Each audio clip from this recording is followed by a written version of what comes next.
Hi, if you like the video, please remember to subscribe.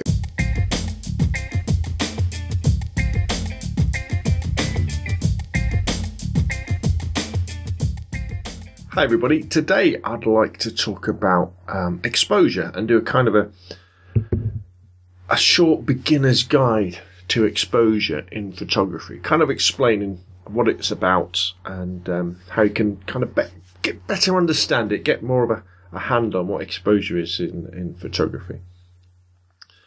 So quite simply, exposure is how light or how dark our photographs end up. That's kind of the basic explanation. Now, the word exposure can be used for all sorts of different things as well, can't it? Especially in English, you know, we like having different words for, the same word for lots of different meanings. So you could say, like, an exposure is a photograph. But generally, when we're talking about controlling exposure, we're talking about how light or dark our photographs are.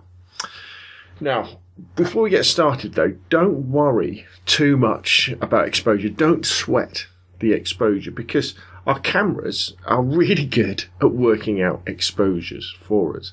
And in fact, right back from kind of the days of the SRT 101, like 1970, the early 1970s, from then onwards, camera manufacturers invested millions in research and development to make cameras that can work out exposure automatically. But if you want a better understanding of exposure so that you can control it a little bit more, or mainly so that if you want to take a photograph that has a certain look, whether it be dark or light or mid-tones, you'll know how to get your camera to capture that image. Or maybe if you're trying to capture a particular image and things seem wrong, the exposure doesn't seem right, it's too light, it's too dark, it's too bland, then maybe by understanding exposure, you'll then know how to correct it. And I guess that one of the first mind-blowing things, I guess, for me, when you try and get your head around this, is how does your camera know what a good exposure is? You know, we know what a good exposure is, don't we? We can look at a photograph and go, yeah, that looks all right. It's not too dark. It's not too light. It looks all right. But how does a camera do it? How did, back in 1971, the SRT 101, how did its meter tell you what a good exposure would be? And at its simplest, what happens is the camera either with computers like on my Canon 600D, that's T3i that's taking this video, or with resistors and diodes and very simple electronics in something like an SRT 101. It's having a look at the scene, and it's kind of simplifying the scene to work out how much grey is in the scene. Imagine you had like a painting, right, and you'd made this painting of a nice scene, it looked nice, and then you smudged all the colours up so they became one colour. Generally, if they came out at about 18% grey, that would be what we would tend to look at and say is an acceptable exposure. And our modern DSLRs do this, and our old manual film cameras can do that as well. That's how their meters work. So at its most basic, that's what it's looking for. The scene is looking for 18% grey, and if the camera sees a little bit more grey, it will the grey's a little bit too much grey, it'll then lighten it up or darken it up if there's not enough to do it that way. Now, with modern cameras, it's not just that simple. We have things like matrix metering, where the camera can take an awful lot of other things into account as well, like which way the camera is. It'll look at different zones in a particular photograph. But if you just think about the fact that, in general, what the camera's doing is looking for 18% grey and then making it darker or making it lighter to make it match that kind of standing. So, how do we get an exposure? Well, to get an acceptable looking photograph, we need to let a certain amount of light in to our camera, don't we? Now, with old film cameras, you had some film that you could see, physically there was some film inside there, and a certain amount of light has to pass through the lens and hit the film to expose the film, so that when it then gets developed, you can see the picture. Obviously, digital cameras don't do that; they have an electronic sensor, but the way it works is very, very similar. And the way that we can kind of vary the amount of light that's coming into a camera and either hitting our film in a film camera or our sensor on a digital sensor is we alter the shutter speed and we alter the aperture. And we also have control over how sensitive either the film is or the sensor in the camera is to light as well, and that's called the ISO of the film or the digital sensor, or on very old cameras it might be referred to as the ASA of the film. So let's start off with shutter speed. Really simple this, and all that means is how long the camera stays open to let the light in. So if I set this to quite a long shutter speed, you should be able to hear it. So if I now click that, you'll hear how long the shutter speed stayed open for about a minute then. In fact, I tell you what, we might even be able to take this a step further. If I take this lens off, you may even be able to see the shutter stay open. You'll see the mirror will flip up in a second, and then you might be able to see it. I don't know how we'll be able to see this on the video. Let me angle it so you can get a bit of light inside the camera. Here we go. There, do you see it sort of flash open and close? So that's how much. So obviously, the longer the shutter stays open, the more light comes in. If it's only open for a short amount of time, say 500th of a second, it's letting a lot less amount of light in. So that's quite easy to understand, isn't it? Next is the aperture, and the aperture is the size of the hole that lets that light into the camera. And this is an old Minolta manual focus lens, but I'm using this as an example because it's really easy to see the size of the hole changing, because it's got a massive hole. It's an f1.4, but don't worry about that. So you see that big hole there, or we can have a little hole there. So if we're on a very, very bright sunny day, we only need to have a small aperture, small hole to let the light in. But if it's quite dark or inside, we might need a big hole. And so we can adjust those two settings to let different amounts of light in. I'll go into why you would want to change them in a minute as well. So we've got a shutter speed and we've got our aperture. So if we needed to let an awful lot of light into the camera, say it was a very, very dark day or we were inside, we could have a massive aperture and a long shutter speed, couldn't we? Or if it's a really, really bright day, you could have a very fast shutter speed and a small aperture. That's basically how it works. Now the third thing is ISO. And ISO is how sensitive either the digital sensor is inside the camera or the film is inside here to light. And again, in the old days of film, if you wanted to change your ISO or how sensitive the camera was to light, you'd physically have to take the film out. So you would take, say, a 100 film out, and then you would put like an 800 film in. With our digital cameras, though, we can just change it from like 100 to 200 to 400 to 800. And every time you double it, it's doubling the sensitivity to light as well. But again, don't sweat that too much. Don't worry about that. So again, if we're in a very bright situation outside, we could have a very low ISO, so we could have it to 100. If we're inside though and it's very, very dark, we might go up to 1600, 3200, 3200 or 6400, even higher, to alter how sensitive it is to light. Because you reach a point, obviously, where you've got your widest aperture and you've got a longer shutter speed, and your camera, the exposure is still too dark, so that's when you need to increase your ISO. Or it might be a very, very bright day and you've got to do it the other way down as well. Now, this all sounds a little bit complicated to start off with, but as I said at the beginning, remember our cameras can sort all this out for us. If we're in fully automatic mode on our cameras, the camera will do everything. It'll work out the exposure and you don't have to do anything. In fact, if you're in program mode, it does pretty much the same thing. When we're in aperture priority mode, what we do is we change the value of our aperture on our lens, and the camera will then adjust the shutter speed to get an acceptable exposure, to get it to around the 18% grey type of thing. If you're in shutter priority mode or TV mode, we change the shutter speed, so that bit, and the camera adjusts the aperture to get an acceptable exposure. Or if we're in manual mode, we can fiddle around with everything, you know, the ISO, the aperture, and the shutter speed. It's also worth remembering that you can often with modern cameras set your ISO to auto as well. So even when you're in aperture priority mode, when you would normally set your ISO to start off with, so say 200 or something like that, and then change your aperture, and the camera would change the shutter. If you're in auto ISO, the camera will keep an eye on your shutter speed, and if it thinks it's getting a little bit long, which means that you might suffer from a little bit of camera shake, then the camera will then bump up the ISO to take that out. So you may well be thinking, well, wait a minute, why do we have to adjust all these three things? Why don't we just adjust the aperture and have a fixed shutter speed? Or why don't just have adjust the shutter speed and have a fixed aperture to get acceptable exposure? Well, that's because shutter speed and aperture, and ISO as well, have another effect on the way our cameras look. Sorry, our photographs look. So, as we're adjusting our shutter speed, the way that can affect the look of our photos is not only the exposure, but we also use shutter to blur or freeze the action in a photograph.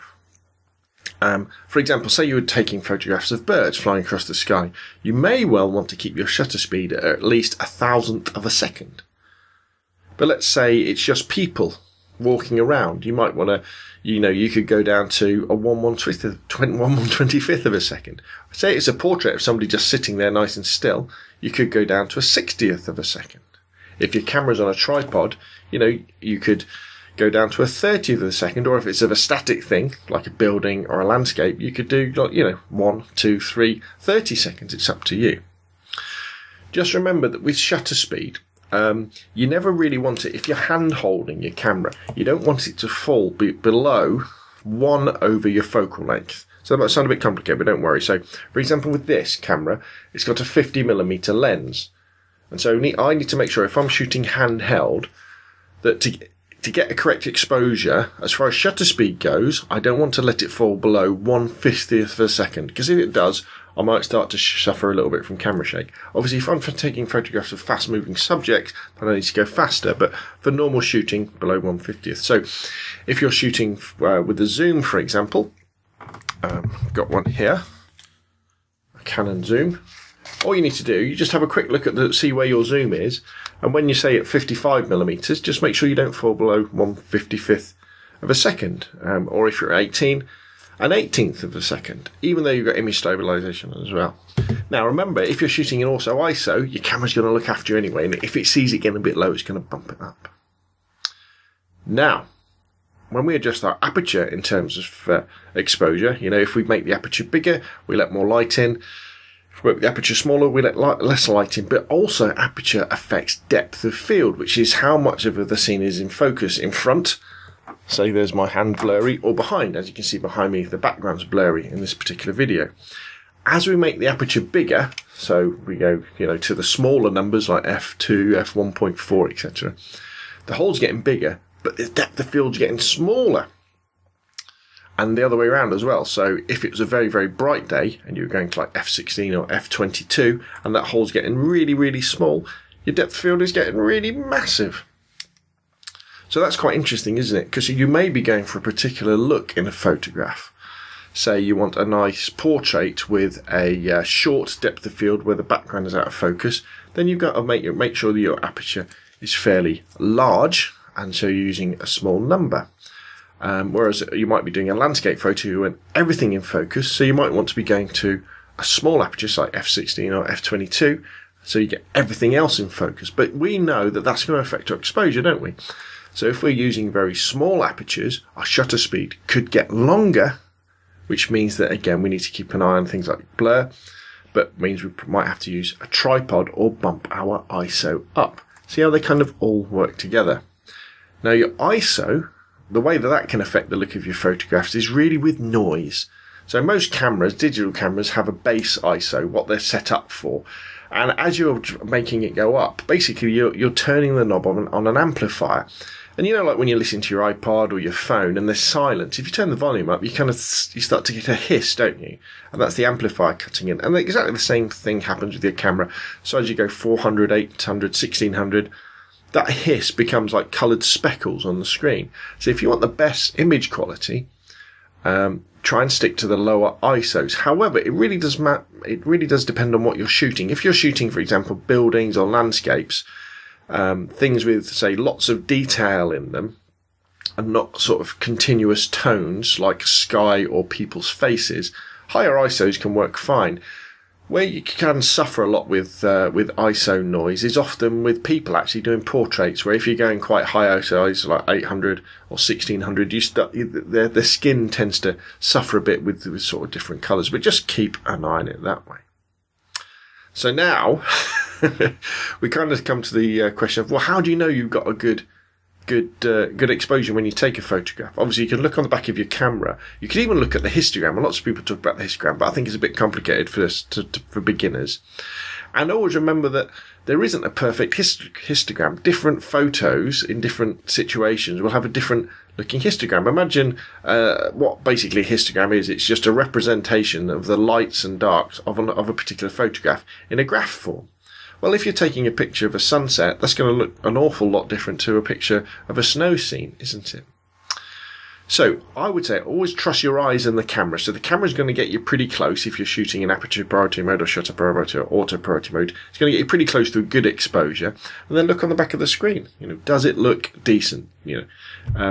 Is that an acceptable exposure? Now, if it's wrong, what do you do? Well, this is a good place to, again, get your camera manual and have a look at how you do it, but you're going to be working on exposure compensation. So normally there'll be a button on the back of your camera, not on this because it's a film camera, and then you can dial the exposure down a little bit or up a little bit. And then that will be like lightening or darkening the photograph. Or another thing you can do, again, read your manual for this one, is you can change your metering to spot metering. So instead of the camera looking at the whole scene to work out the exposure, it will just look at a little bit in the middle. So you could put that over, say, someone's face, so the exposure for the face will be really good, and they'll be exposed properly, and then everywhere else, can be off that way. You may want to go to manual mode, where you choose everything, or sometimes you may even have to put a flash on your camera, or use the built-in flash on your camera just to lighten things up. I guess my tips when it comes to exposure is the captured image, especially from a digital camera, is just the starting point of the process. You've really got to edit your photographs in something like Lightroom or for free with Picasa or Photoshop or Aperture or something like that to fine-tune and adjust your exposure, even if it's just this little tweak of making the blacks a little bit blacker and maybe the lights a little bit lighter, because it makes a massive difference to the look of your photos. I'd also say, if you can, shoot in RAW mode on your DSLR, because that gives you more elbow room to make adjustments to your photo without making them get a little bit noisy. If you're not sure about whether you've taken a correct exposure as well, now we talked about exposure compensation, bracket. So what that means is take one picture, click, and then use exposure compensation to make it a little bit darker, click, make it a bit lighter, click, and take another photograph. There's no cost really, is there, for taking lots of photographs with digital cameras, and you're just banking a few different exposures to play with when you get home. Use flash where necessary. And, don't sweat the dynamic range. Don't think that you've got to get all the details in the shadows and in the highlights to have a perfect exposure. With photography, often less is more. We often want to simplify the world in front of us to make beautiful photographs. And, the interesting stuff with photography is often at the extremes. It's in like the photos that can be very dark or can be very, very light. Sometimes they're called, high key and low key images. When you start to mess around with exposure as well, in terms of especially shutter speed, keep an eye on that shutter speed. Make sure it doesn't get too low to get you blurry photos, and also think about the speed that your subjects are moving around. So again, with shutter speed, just make sure that you stay above 1 over the focal length, and if you're doing faster subjects, increase your shutter speed like that. Also remember, and this is the biggest one for digital photography, that post-processing is your friend. I guarantee if you learn to use things like Picasa or Photoshop or Aperture or Lightroom, your photos will look much better and you will get better looking exposures. Okay, so that's enough from me. If you've got any questions, put them in the comment section down below. If you enjoyed the video, hit the like button, and it would be amazing if you'd subscribe to the videos as well. My name's Rob from robandphoto.com, and hopefully I'll see you again soon.